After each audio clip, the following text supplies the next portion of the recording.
I'm so proud of this painting. It's the best one I've ever done. It's finally finished.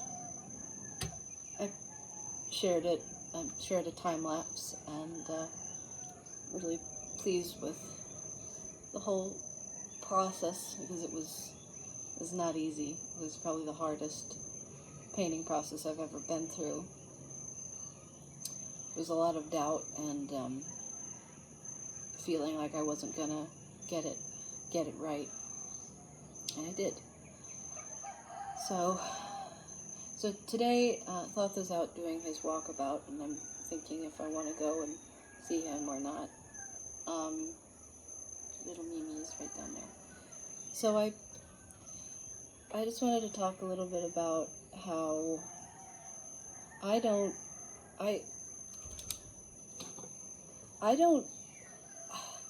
It's hard to explain.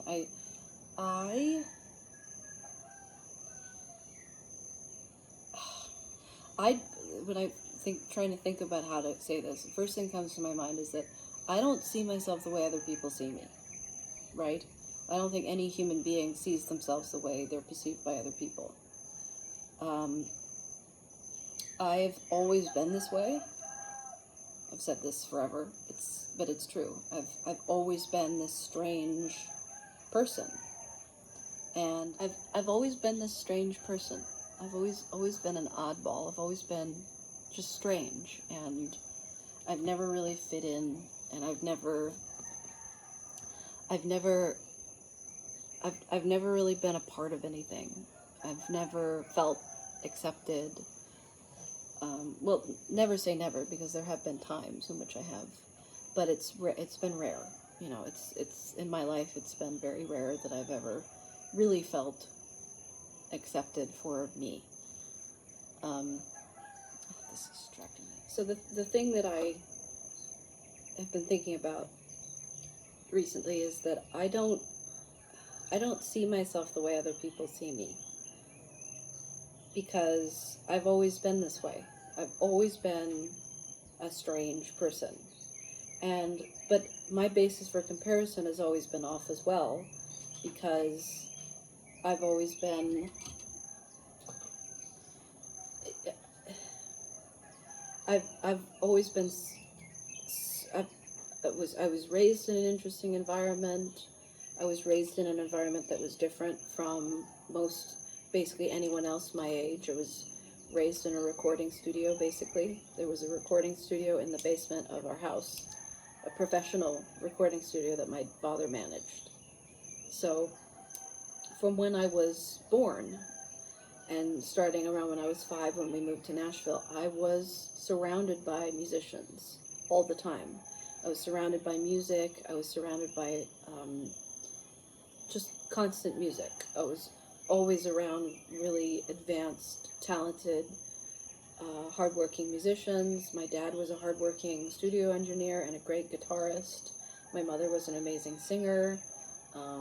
So I would either be hearing the church choir music, or singing in the church choir, or singing in high school choir, singing on the radio, doing the talent shows, going to summer music programs, taking voice lessons, I was just constantly, and then I would even record music with my dad from when I was very little. When I was maybe 5 years old was the first time I recorded anything. And like little kid songs, which was so cute. And I was able to listen to a little of it when we were in Nashville, before everything was thrown away out of my mother's house. And after she died. So, and then when I was a teenager, I was constantly listening to music. I would listen to the Nutcracker over and over and over and over and over and over again. I would listen to the Mozart Requiem a million times. I've listened to it so many times I could throw up. You know, it's just, I know it like the back of my hand. I know Rigoletto and Don Giovanni and the Magic Flute and all of these beautiful Tosca and all these beautiful operas that have inspired me so much. I know tons of classical music. we would go to the symphony, we would go to musicals, we would go to see operas. It was just constant. My mother was singing solos in choir. She got to sing the Mozart Requiem. She was the soprano soloist in that. So, you know, and I got to sing. I actually got to sing. If anybody knows the Allegri Miserere, it's one of the most beautiful choral pieces, and it has a high C. I think it goes on where the soprano sings the high C 5 times over a 10-minute piece, and it's usually a boy soprano. But I think by the time I'd graduated from high school, and I was in Kentucky going to music school, I'd finally convinced our choir director, Murray Somerville, who was amazingly supportive of me. He was this very, you know, regular British man who had been to Oxford and Cambridge and all of that, and played the organ, and he was just he was so supportive of me from when he put me as a soprano section leader in the adult choir when I was like 17 years old. And I got to sing solos a lot. And he was so supportive. Unlike my high school choir teacher, Kim. Her name was Kim Clark. She was a major bitch. She was just blonde-haired, blue-eyed, perfect, beautiful. She had a beautiful soprano voice, actually. And she was probably quite frustrated with the life she was living. She was just a high school choir teacher. And so she really tried to squash me. She was very nasty to me, and major Christian person also. So she was quite an asshole to me. And she actually put me in the advanced jazz choir when I was 16, I think.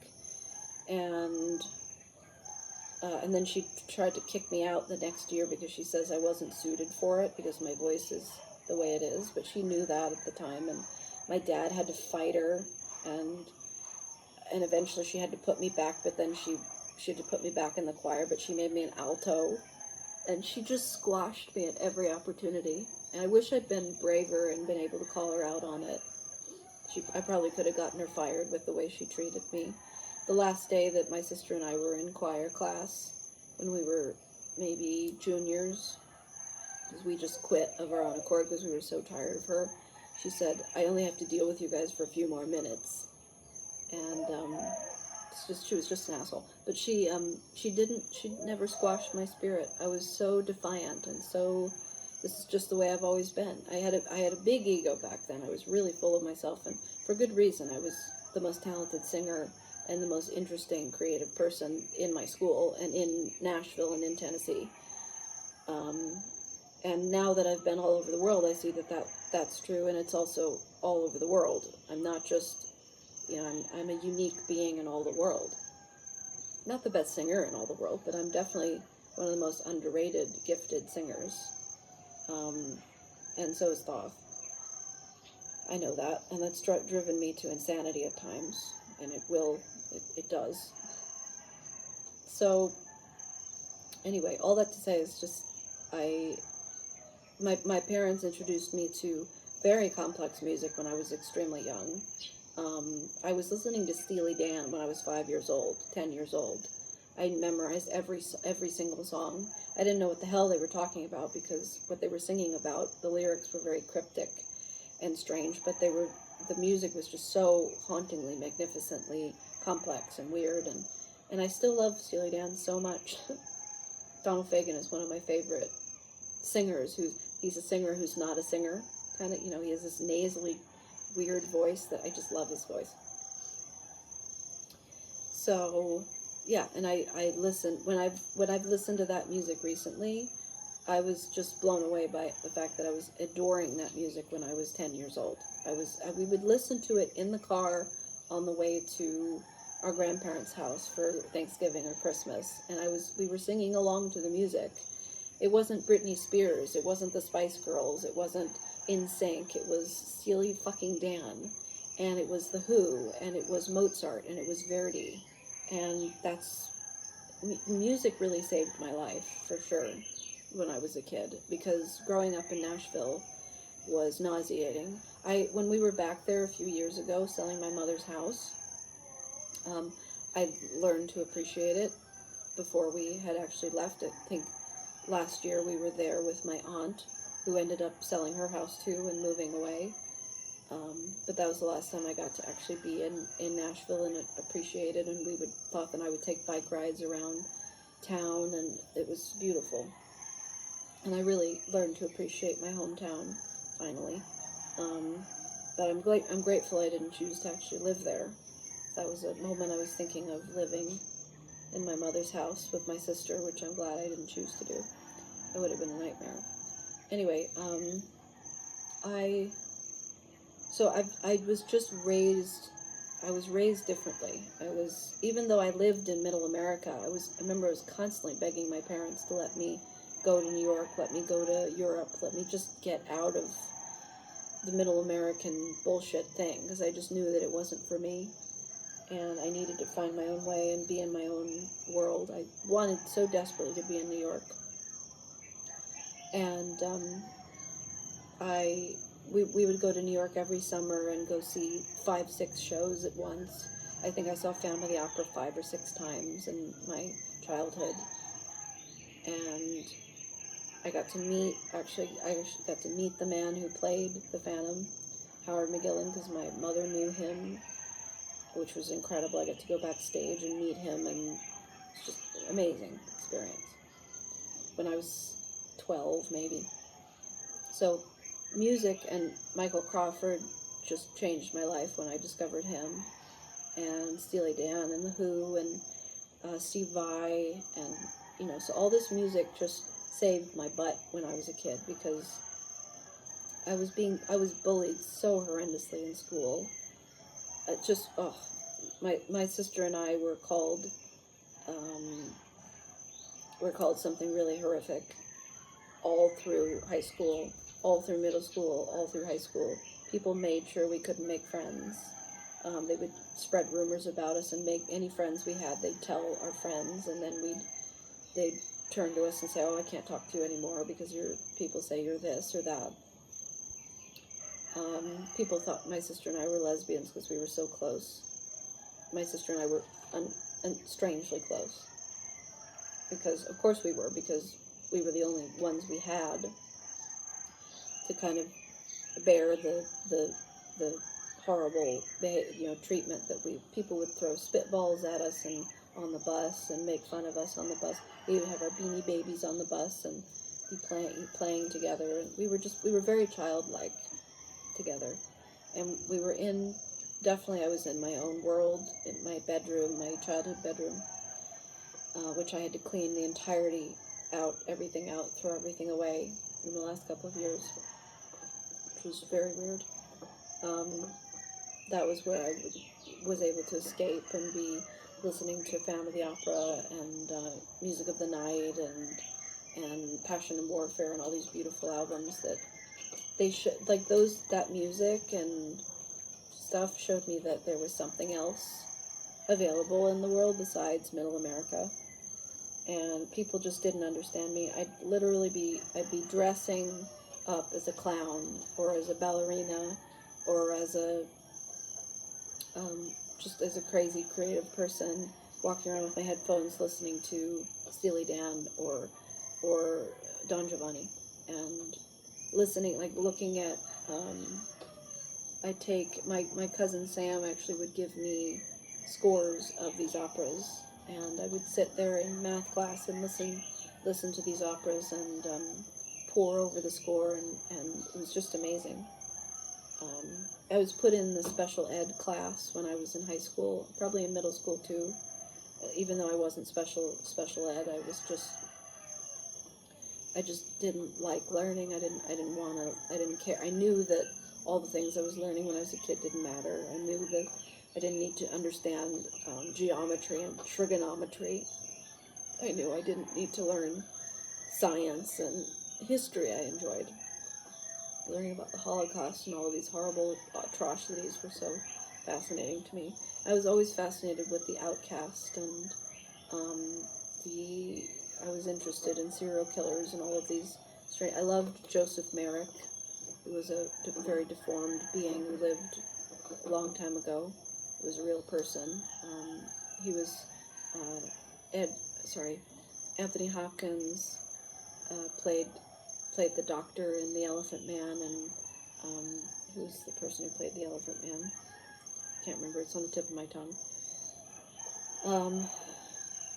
So I was in my own world most of the time, and I was very much in my own head, and I believed in myself. I believed that I was going to be the greatest artist of all time, and I was going to be famous, and I was going to be world-renowned, and that didn't end up happening. But I've pursued my own craft, and I've never not been this way. I've been dressing up since I was, and I don't consider the way I dress to be dressing up. It's just the way I dress. Sometimes I dress up more because I'm doing a performance. Sometimes I'll do really creative makeup. But I've been doing makeup and stuff since I was a kid. I remember walking, probably when I was 16, walking around New York City with tears, black tears on my eyes, and waiting for somebody to say, "Don't cry," and then somebody did. And I felt like I'd accomplished something. That was an interesting experience. So I've always been into fashion and makeup and doing my own hair and dyeing my hair all sorts of colors. It's just been a natural thing for me, and I don't really know where it came from because there's nobody else in my family like me. My mother was a great singer, and she was alternative and cool for a while. She was in a band called the Screaming Gypsy Bandits when she was a teenager, in West Virginia somewhere, and she made some really weird albums. She made an album called Mock Up and Intuition. If you look up Caroline Payton, I think you could probably find them somewhere on YouTube. My dad was in a band called Stars, and there's some videos floating around of him on YouTube. So he was a major rock guitarist and wanting to be a famous rock musician. My mom wanted to be a famous, I think, be in musicals and stuff. She got to be in this musical called The Human Comedy when she was probably in her 30s. That was on Broadway for a hot second. And she was in a lot of Disney movies in the chorus, like I've said. So I feel like with my parents that they basically sacrificed everything, sacrificed a career and a living an unusual life in order to raise us. And I'm really grateful to them for that, because they did give me a relatively stable, normal life, which drove me absolutely insane. I hated growing up in Nashville just because it wasn't alternative, and I didn't know at the time when I was a kid that there was anything else. I knew by the music that I listened to and the videos that I would see of all these amazing performers that there were different people out there. But I knew by going to New York City and going to London when I was a kid that there were different places. And from when I was very young, when we were 16, and my mom took us to London for the first time, she took us on a tour with a bunch of old people, where we would go on buses to we went to Stratford-on-Avon and got to see where Shakespeare was born, and which was incredible. We got to see Phantom of the Opera and Les Mis, and it was just beyond incredible. But we would be sitting in these dining halls with all these old people when we were 16 years old, my mom drinking like a fish and embarrassing us tremendously. She was really hard to deal with because she was a major alcoholic, and my dad was a very mean, angry person. He had a lot of repressed anger and couldn't figure out how to express his feelings very well. He's the kind of person who'll say smile, and he'll do this to you. He's not very into talking about emotions or expressing feelings. Which actually, after my mom passed away and everything, he kind of confided in me and said he wished that he had been able to be more open to us when we were children, because my parents would fight insanely, screaming at the top of their lungs at each other in the living room while we were upstairs trying to sleep. It's a nightmare. We had a lot of night terrors where we couldn't go to sleep at night. We had abandonment issues and felt like they were just going to leave. I don't know why. So and my sister and I, like I said, my sister and I were very unusually close, strangely close. Just in the way that Thoth and I are like really close, but we're close in a mature husband and wife way. But we're still really close. We have a really strangely close relationship. We are in close quarters with each other 24/7, and we love each other all the time, and are just supportive, give each other space to do our own things, and which is incredible. And so all that to say, I just have never been. I've never been like other people. I've always been living a different life. And I always knew I was destined for something different. I didn't know that I was going to end up being a street performer with Thoth and just be a totally alternative, out-of-the-box artist for the rest of my life. Though now that I look back at the way my life is and the way my life was and how it is now, it makes total sense to me. I'm living in Bali, playing music and doing my own thing, and my husband's out doing a walkabout, playing music for people, and I'm starting a new painting, and and that we've never really been recognized for what we do, because we don't change or try to fit ourselves into anything in order to be accepted, and that's really the sacrifice you have to make as an artist. Is you have to, if you want to be yourself and you want to do your own thing, you kind of have to not accept that you're going to kind of be unknown. And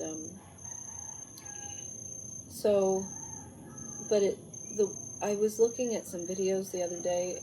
Sometimes I go back and I look at all of our Instagram stories, or I look at all the posts that I've made from the last couple of years, and I was looking back at them and just going, oh my God, I can't believe that we are this way.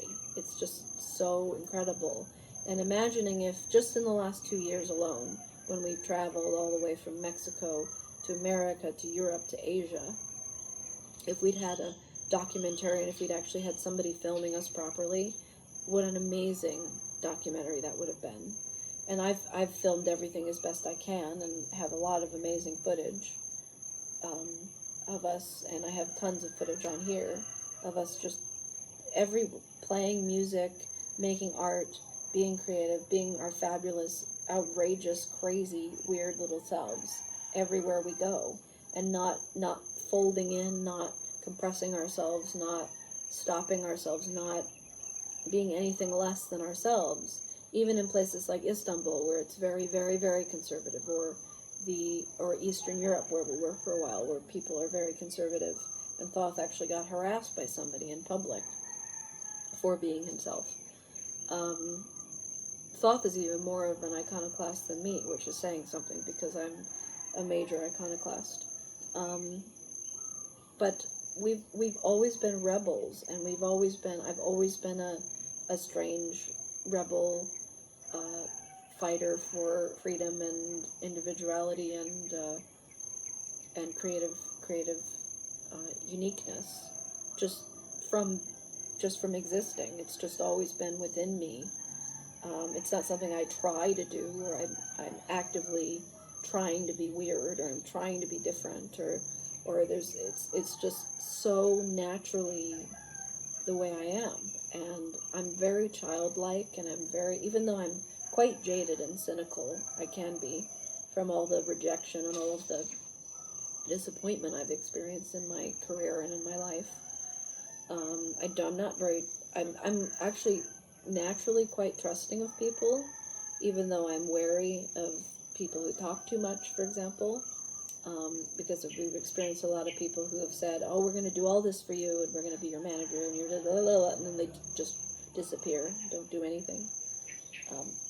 More often than not, people who talk too much don't do anything. They do the least. So, but when I was looking at all these videos, I was just going, wow, we really are this amazing. I really am. Thoth really is. I know Thoth is, but sometimes I can doubt myself, or judge myself, or compare myself to him. I've always struggled with that, like comparing myself to Thoth. He's so much older than me, and he's such a genius, and I admire him so much, and he's going out and doing this incredible walkabout, and I'm not, so I must be a failure, and I must be a loser. The other day I followed him, and I was feeling really, really bad and beating myself up about that I wasn't doing what he was doing. And so today I think I'm not going to go follow him, and I'm just doing my video. So it's just interesting to actually kind of look at all of this stuff I've made, all of these videos I've made, and it makes me proud that I've made all these beautiful videos of us, even though they're not watched very much, and they're not necessarily very high quality or anything.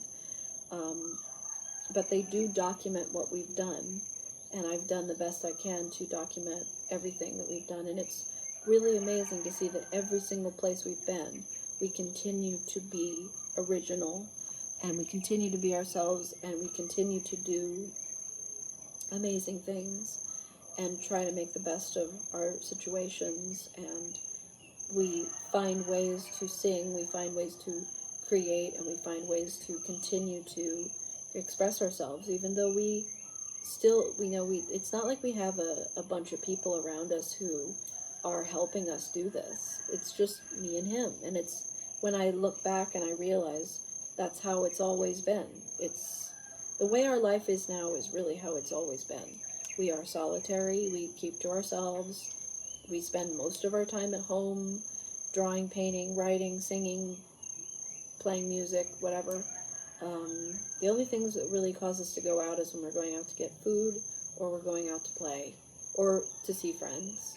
And because of the way we live, we don't have a lot of friends. We don't, and I'm not desperate anymore to like have connections and have friends with people, because I'm actually more picky than I ever was, because like Zubin and Shahastra are our best friends here, because they're genuine, they're real, they're honest, they're really actually original, creative people, and they're similar to us in that they've experienced a lot of disappointment and a lot of letdowns, and they're very generous and very kind, and they include us in things. They want us to be a part of things. Like Shashi just recently told me she wants to start like a women's art group once a week, and she asked me if I wanted to be part of it, and people don't do that. People don't include us in things.